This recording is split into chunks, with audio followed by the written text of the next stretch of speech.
Am I the asshole for not letting my sister-in-law use my Airbnb for free?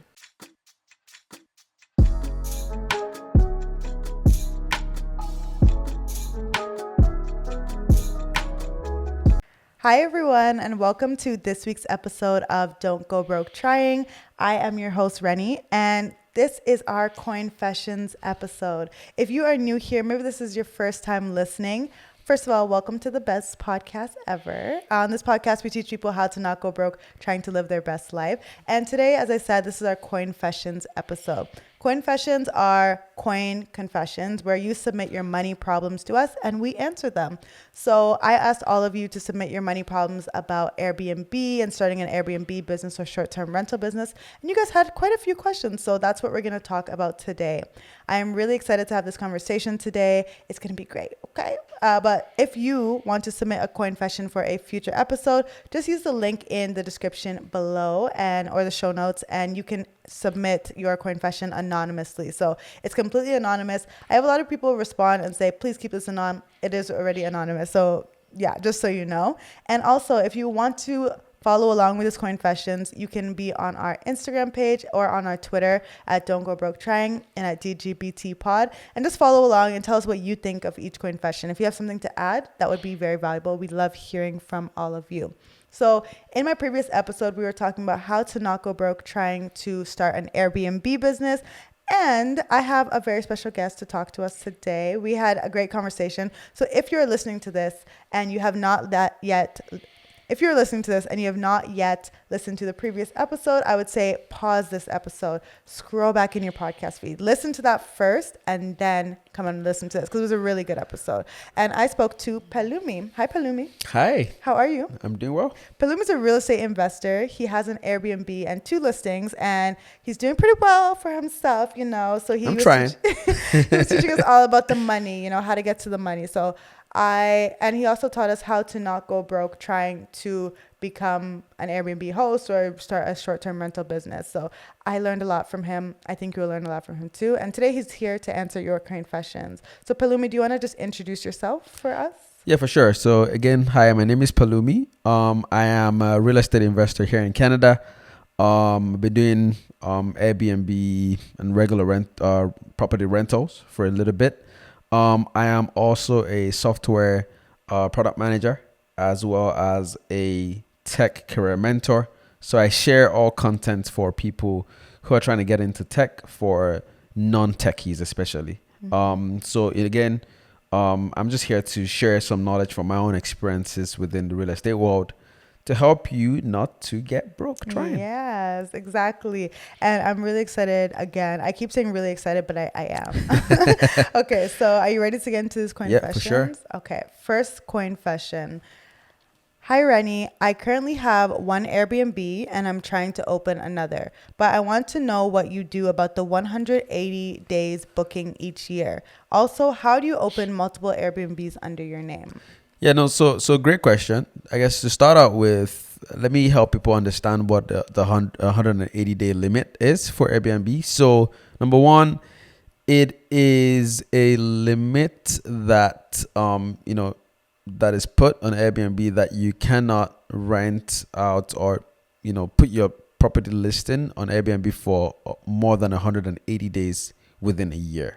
And this is across the world, or this is just... It's not global. It depends on the city, right? It depends. So, for example, in Canada, in Ontario, I know that's one of the rules in Toronto, right? Wow. But there are other cities. Okay. So the real reason behind it is to prevent people from just taking their long-term rentals off the market and just doing short-term rental. Okay, so we do have a housing crisis here. We have a housing crisis, right? Yeah. Then people are not going to be able to get into houses. Again, there's a ton of immigrants coming in. Yeah. Becomes a real issue. And to be honest, short-term rentals could be quite pricey.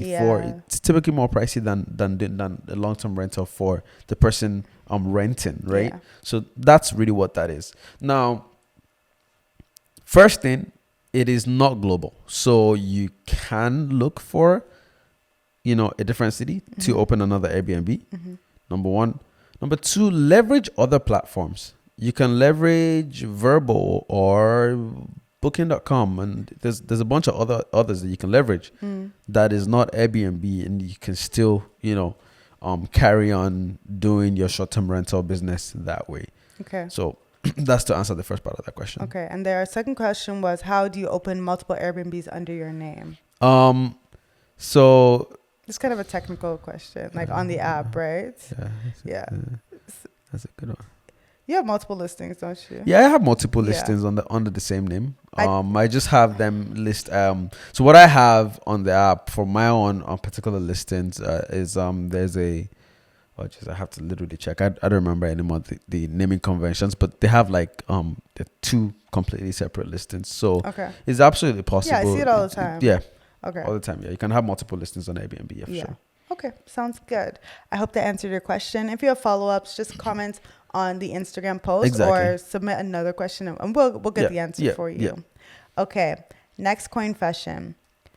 Hi, Reni. How do you start an Airbnb business at 19 years old and succeed with absolutely no capital? I'm really interested in real estate and the freedom Airbnb businesses give. So, Pelumi, do you have any absolutely no capital? So, if you have, there's a couple of ways to go about it. Oh, yeah? Yeah. Okay. If you have no capital, no money, do you have people capital? Can people trust you with money? If you can come up with a good plan or a good investment plan to, I'm sure you've probably heard of this before, OPM, other people's money. Mm-hmm.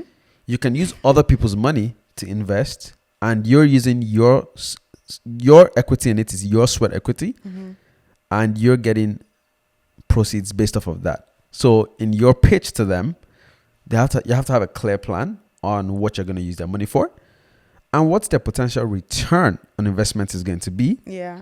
And then it'd be smart for you to also say, hey, if you invested in these other sort of investment vehicles, here's how my return on investment compares to that. Right? Yeah. So if you have no money, that's one way to go about it.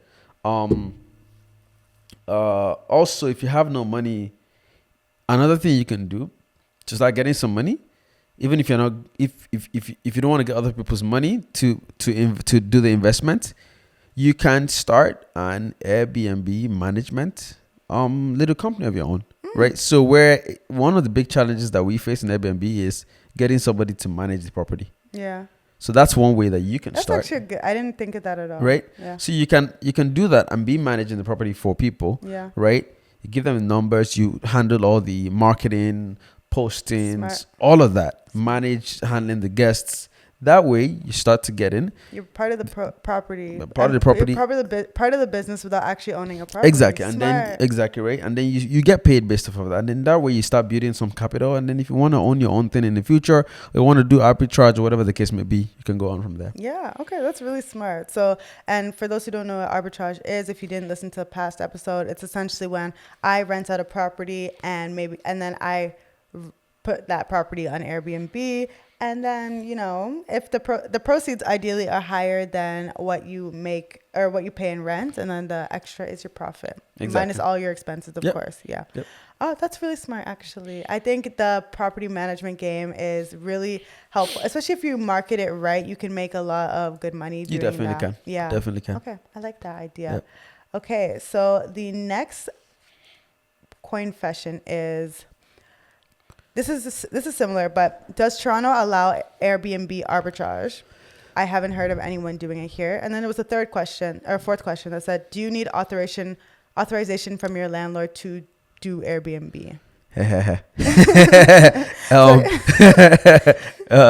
Maybe let me answer the fourth one first. Yeah. So, do you need authorization?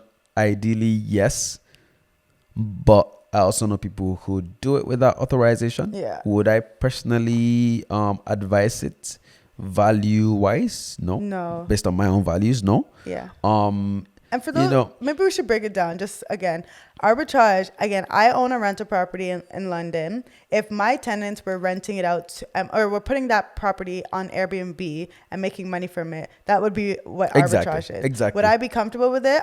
I think they should ask me first, and then I would say yes or no. But this person's asking, do you have to get authorization for your landlord? Yeah. I don't think you actually have to you don't have to. You don't have to. I mean, again, it depends on your values as a person, right? I would say if you can give your landlord a really, really good pitch about this, right? Call out the pros, because it's actually, if the landlord actually thinks about it, it's probably better for the landlord as well, right? Because the landlord doesn't have to deal with it. And the landlord doesn't as long as the landlord is not getting his money. I was about to say. Also, because what do you think about it? When last did you go to your London property, right? Yeah. My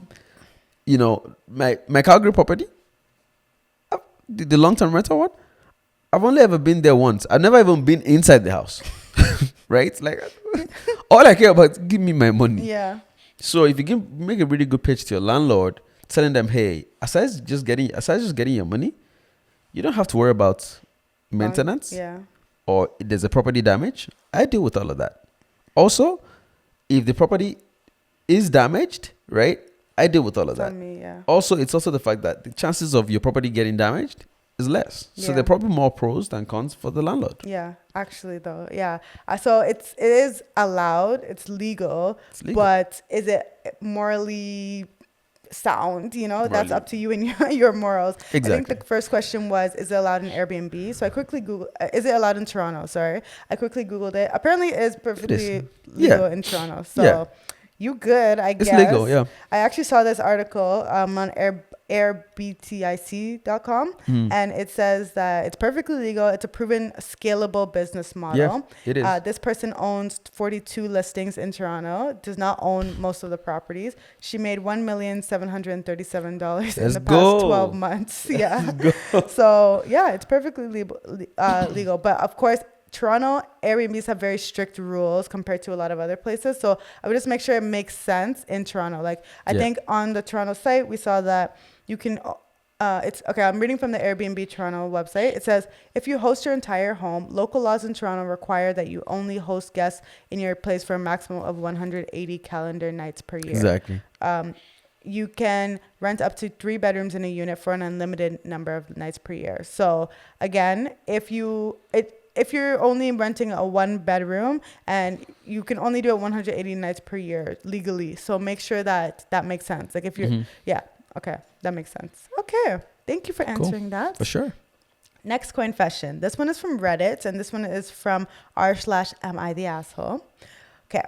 Am I the asshole for telling my sister-in-law her friend has to pay a small fee to stay in our Airbnb?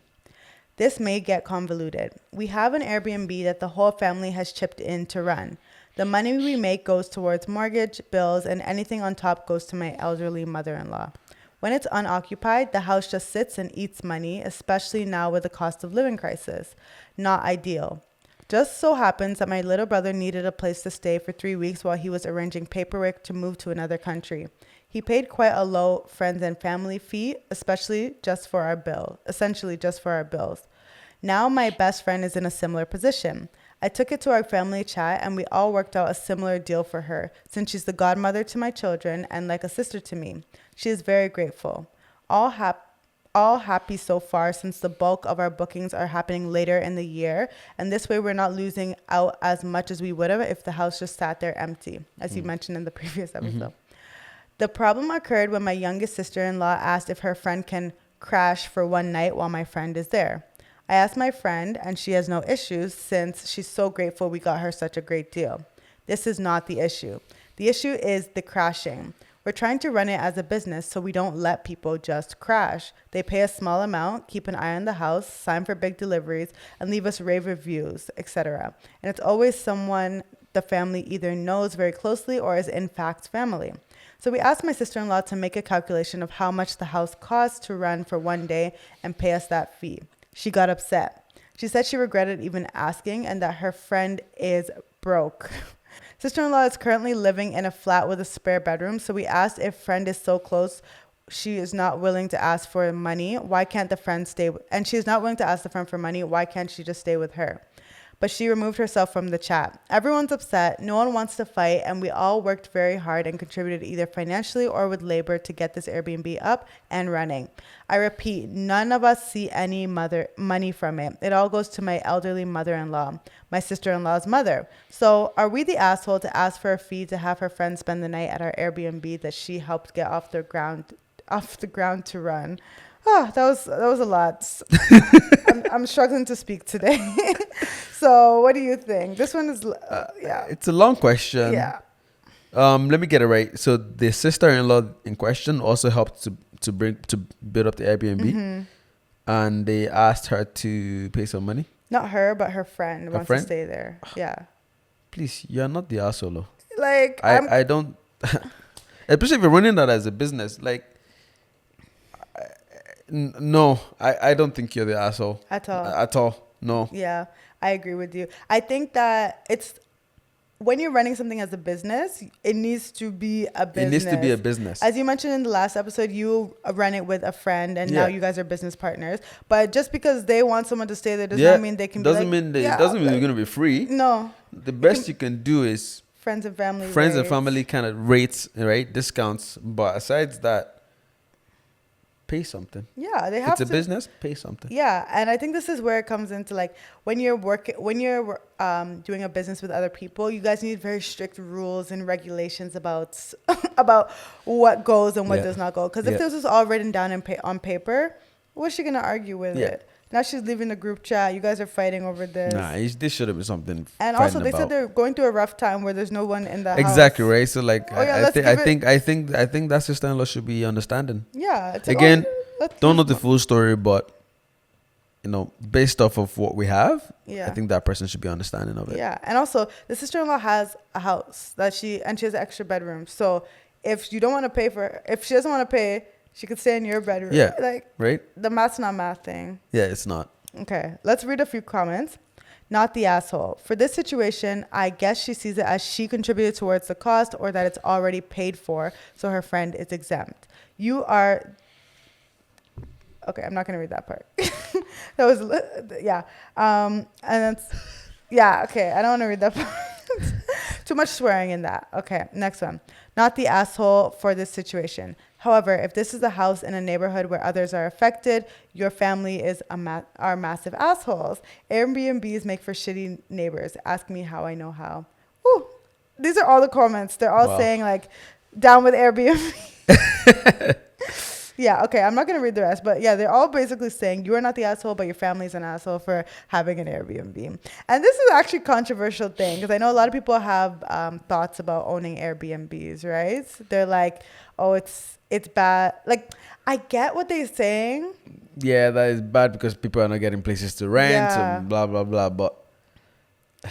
Yeah, but then we also want but the same person will say, oh, we want generational wealth, we want this, we want that, but like, I don't know, it's a difficult conversation. Think about it this way, it's still a needed service. Yeah, it's like saying hotel right? Yeah, like think about it, people still want, because if you're gonna get a home-like experience at a hotel, what are you gonna pay? You have to get the presidential suite type of thing, right? Yeah. To get that kind of anything close to that. Facts. So there's advantage in owning Airbnbs and short-term rentals because I am adding value. So I don't think anyone should be saying you're an asshole for owning an Airbnb. Yeah. I think that's a very non-balanced statement. Yeah. Not at all. Yeah, I agree.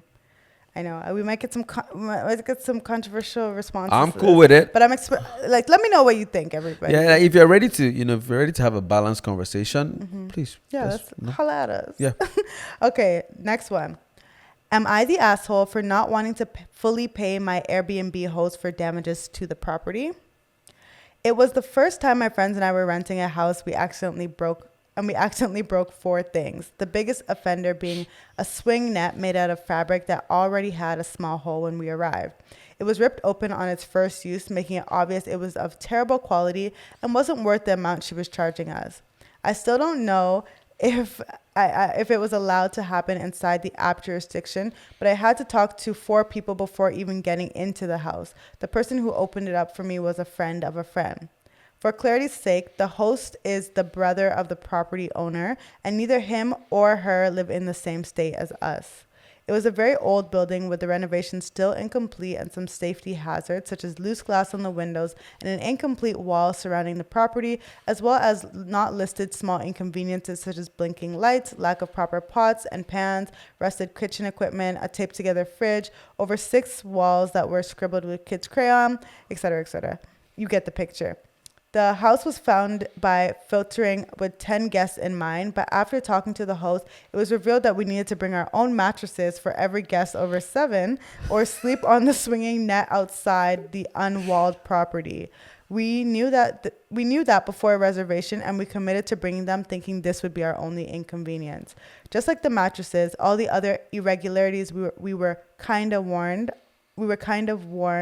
on our conversation or the ad, but the extent of it was never revealed to us. I told the owner about the damages, and she tried to get me to pay an unreasonable amount for the quality of the damaged material. Not only that, but she wanted me to make a direct transfer to her bank account outside the app and tried to threaten me with my own ignorance that I could be getting my account banned if I didn't hurry up. I expressed my disappointment with the house structure as well as the way I was treated by the homeowner. She responded angrily, such as, "If you were so unhappy with the house, why didn't you leave?" She also tried to charge us for the damage to the structure that was already there when we arrived. I didn't post my review yet, but the host has had another situation reacting badly to criticism. After about 2 messages, I got really nervous and ended up paying 2/3 of what she demanded us to pay through the website, and which was a little more than what we thought was fair. But I really wanted to settle this subject and not taint the memories of what was overall a lovely trip. I also don't know how the standard experience looks like on Airbnb, and I'm afraid to have stressed out a host for nothing. So am I the asshole for not wanting to fully pay my Airbnb host for damages to the property? So in this case, I don't think you're the asshole. I mean, I think you had a horrible experience with the host. The fact that you had to like speak to 4 different people to get it open to start out with, to like even get into the property, already is a bad experience. Yeah. Horrible. Right. I personally, as a host and someone who's been an Airbnb guest, don't think that's a great experience to start out with. Why are you bringing mattresses? Yeah, that's ridiculous. Yeah, that's ridiculous. Yeah. To be fair, you did agree to it, but well, I mean, overall though, based on the things you've sort of mentioned, Airbnb hosts are meant to overall give you a pleasant experience overall, right? Perhaps maybe what you could have done better is, the moment you saw that tier, did you inform the guest or the host rather? Yeah. Did you take a picture and show the host, hey, FYI, this looks like it has a tier. If we sit on it, it's probably gonna rip. Yeah. Maybe things like that would have really helped. Yeah. And from a host perspective, you would have appreciated that, right? Yeah, right. From a host perspective, I would have also appreciated that and known that, okay, something is probably coming, and maybe I could have given you more instructions and said, avoid staying on it for now. I'm gonna come by and try to see what I can do, or whatever the case may be. I might try to even bring you an extra mattress, whatever the case may be, right? But I don't think you're an asshole for feeling you shouldn't be paying that money, again, because overall I don't think you had a great experience, and the whole idea of Airbnb is for you to have a personable experience, again, a home-like experience where you can really truly, or where you can truly enjoy your stay. Yeah. So I don't think you're the asshole. Yeah, I don't think so either. I think. But you said you broke 4 things. So what are the other things? Yeah. There's also that part. I'm curious. Yeah. But other than that, I think that, as you said, this sounds like a horrible Airbnb experience. I always hear these horror stories on Airbnb, and I'm like, whoa, I've always had amazing experiences. Yeah. But do you find that people often damage things at your property? Sometimes. Minor would things? I say often? No, not quite often. What's something that's been damaged in your property? I remember one time the door to the closet, how? No idea. I mean, maybe it got stuck, and then they applied a little bit too much force. Would be my guess. And for someone listening who wants to become an Airbnb host, how is it as a host when someone damages it? Do you think Airbnb is typically on your side, or how is that? Oh my goodness, the what do you call it? The dispute process with Airbnb is not easy. Oh yeah. Yeah, it's not very easy. You have to go do a bunch of calls, take pictures, show evidence, blah blah blah blah blah. So I mean, if you can provide them all the details, typically they oblige. But so to protect them ourselves, do you take pictures before every listing? No. Before every stay. Yeah, no. That would be too much, right? That would be too much. Yeah, too much to manage. You gotta be ready to absorb some of those costs. To be honest, just keep it moving. Sometimes. Again, another thing that you should all consider. Okay, so let's read some comments. Well, you've already paid her. True. So there's not much you can do about that except from contacting Airbnb, reporting what happened, and hoping they do something about it, like issuing you a full or partial refund. I don't think you were the asshole in this situation if the house was in a ramshackle condition. You obviously should pay for the things you broke, but it sounds like the property owner was trying to gouge you. Demanding you go outside the app and transfer money directly into your account is a red flag, and Airbnb needs to be told about that for sure. Yeah. It doesn't sound like the house should have been listed on the site in the first place, and if something had happened because the house is in such disrepair, the owner wouldn't have that house anymore because she'd have the clothes suit off her back. A leaky toilet and a damaged microwave. Suppose one or more of you got sick or had been electrocuted. Sounds like the owner is happy taking chances with other people's safety so she can make a quick buck. I'd report her and the house. If you have pictures of the house's interior and exterior, which would provide evidence of the state of disrepair and the dodgy fixtures, I'd forward them to Airbnb too. Yeah. Yep. I agree. Yeah, I agree with all that. Agree, yep. Perfectly summed up. Yep. Okay, we'll read one more. Am I the asshole for not letting my sister-in-law use my Airbnb for free? My husband and I married for 5 years in April and due with our first child the day after. The day after what? The day after the wedding or what? Anyways, sorry. Okay. Am I the asshole for not letting my sister-in-law use my Airbnb for free? My husband and I, married for 5 years in April and due for our first child the day after, ran an Airbnb. It was an old condo that we rented out while we were travel nursing across the country from 2020 to 2022. It ended up being so successful that we used the travel nurse money that we saved to buy the next door condo, and we live there and rent out the other side of the wall full time. That's good. I like that. Yep. We don't charge a lot, but we make enough to cover the mortgage and use what's left over to save for improvements on the place. My sister-in-law, who was one of the bridesmaids, is getting married next year, and so is my cousin-in-law. I was not asked to be a bridesmaid in either wedding. We have a complicated history. My husband left the Catholic Church after we were married, so now his family blames me for it. And the cousin has not even told me any details about her wedding. I don't even know when it is. I know it's in June, or whether I am invited. I would assume I'm invited because when we got married, we invited her. Anyways, my sister-in-law, who doesn't text or speak to me outside of family gatherings, but at Thanksgiving, she asked if she could use my Airbnb to throw a bachelorette party for the cousin, since my sister-in-law is the maid of honor in the bridal party. I didn't want to be ugly or come off rude, and I told her to let us know what dates and we could see what we could do. We later announced at the family gathering that we are expecting our first child in April.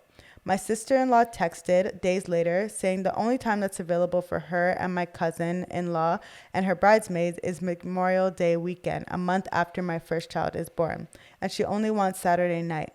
I was thinking of hosting my extended family that weekend so they could meet the baby and stay nearby. I asked my family if they'd be willing to visit them, and they can't confirm or deny the weekend. It's still December. We are currently looking at the end of May, but would like to come. Last year, Memorial Day weekend was profitable enough to pay for the entire month's mortgage on one weekend. And with the new baby coming, money is tight. Renting it to my sister-in-law and cousin-in-law for free for one night in the middle of a holiday weekend is kind of a waste of a profitable weekend. Am I the asshole for telling my sister-in-law no? She wants an answer now, and I want to say no, but I can't help but feel like a Hallmark villain for explaining that A, I'd rather use that weekend for my family to visit, and B, if my family is unavailable, that's a really profitable weekend that I'd be missing out on. Given our rocky history, plus the fact that she didn't invite me to the bachelorette that would be going on next door, plus neither her nor her cousin have told me any details like when their wedding is, plus sister-in-law did not ask me to reciprocate being a bridesmaid in her wedding, am I the asshole for also letting those feelings come into play with my decision to say no? So my question once again, am I the asshole for not letting my sister-in-law use my Airbnb for free? That was super long. Yeah, it's very long. But I mean, I would say no. I don't think you're the asshole. I think, you're human. Yeah. So I think it's natural for those thoughts to come. But outside those thoughts, really, let's say, you're a great person who just feels like genuinely I should do good to all people. Outside that, still, I think, the fact that you said money is tight right now. Yeah, you have a baby coming. Look out for you, man. Explain to them, hey, man, normally, maybe I'll do this, right? However, we have a baby coming. Things are not as, rosy as they used to be, right? Because again, baby coming means a ton of expenses coming, right? I would not be able to host you for free. However, maybe I can give you a family and friends discount on another day. But then again, you're not obliged to do that. I don't think you're obliged to do that. All. I don't think you're obliged to. I think that's best case scenario. That you're pushing it. You're kind, right? Very kind. Very kind. I don't think you're obliged to do that. I think you have every right to bill your sister-in-law and say, hey, this would be the price. Unfortunately, I will not be able to host you for free. I agree 110%. I think that your sister-in-law is... First of all, you guys don't even have a good relationship. Like, it'd be one thing if you guys were best buddies and you're like, no, you can't stay here. But like, even though, like, even if she was your bestie and like, it's a business at the end of the day. Even me, for when my friends want to patronize my business, they never ask me to do it for free. They will always offer to pay, and then I can tell them, no, don't worry. But entitlement is not something that I like. First of all, second of all, this is your most profitable weekend of the month. She can, if she wants to do that, because of course holidays, it'll be easier maybe for her friends to come that weekend, but she can do it any other. It's a bachelorette party, bruv. Like, she can do it any other weekend. So legit. I would say that you should just tell her it's unavailable. Yeah, that's it. Yeah, and friends, like, feel free to see if you can get a discount, but I would even suggest that it's a great way to show friendship when the person providing the service says, oh no, I'm not going to bill you, but you insist that, no, I'm going to pay you something. Always. I think it's very encouraging for your friend that's providing the service, right? It's a way to show support for their business. Yeah. Even if they say, no, don't pay me. So I still think I agree 100%. Yeah. My friends would tell me not to pay, and I'm like, yeah, babes. Yep. You did the service, you gave me the product. Of course I'm going to pay, So I think that, again, especially given the fact that you guys don't even have a good relationship, and like she doesn't even invite you to her wedding. Get me started now. Like, it's not giving. Yeah. Here are some of the comments. Not the asshole. Say it's already booked, as the holidays are often booked in advance. I don't think you should lie, to be honest, but I would just tell her it's unavailable, and that's the fact. It's unavailable for you. For you. I'm sorry. If they want to book on the app, they could go pay on the app, right? So, next, not the asshole. You're running a business, not a charity, and y'all aren't even close. You can let her know she can rent the place at market rate for whatever the minimum night stay is, just like everyone else with a clean conscience. That's another thing that I didn't even consider, because imagine their minimum is 3 nights. This is a 1 night stay. True. So you're going to have to pay for cleaning that night as well. And she wants to stay for free on top of that. And it's a party? Please. Who's going to clean all that? No. It's a no for me. Okay, last one.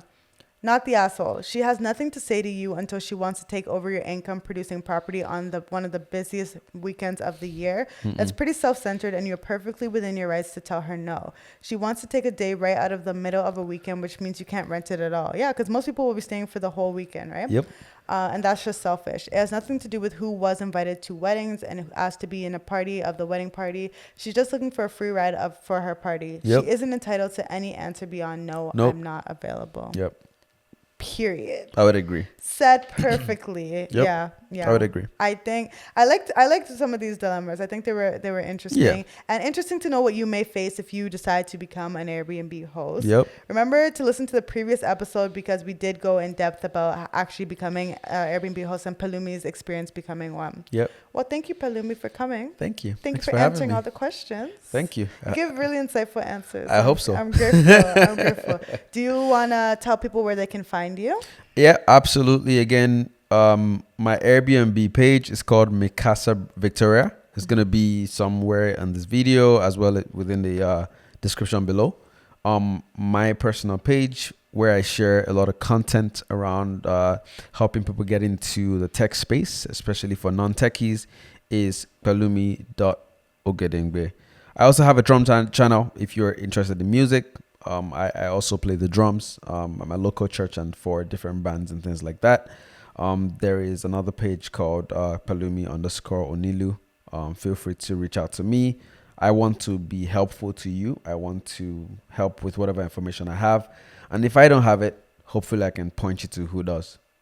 See, guys, there's so many ways to put some money in Pelumi's pocket. You could book his Airbnb. Hey. You could book his Airbnb. Hey. You could hire him as a drummer. Hey. You could book him for a tech mentorship session. Yep. There's so many opportunities. Many. So let's be grateful to Pelumi. Bring your coins. Yeah, bring your coins for real. Well, thank you so much, Pelumi. We really do appreciate you for coming on. And I'm just Thanks really for having me. Thanks for having me. I'm honored. It's been fun. Oh, sure, of course. Yes, everyone, make sure that you subscribe to the podcast. Make sure you follow on whatever podcast platform you're listening on. We really do appreciate it, and it helps more people listen to the podcast. Again, we don't hoard knowledge over here. We want everyone to see and learn from this. So make sure that you share this with a friend.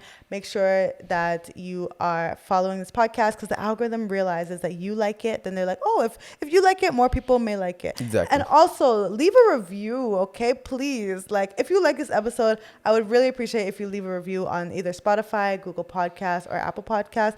Because again, these are the ways that the algorithm knows this is a good podcast, and then they show it to more people. Thank you so much for listening. I really hope that you enjoyed this video, and we will see you in the next one. Bye. Bye.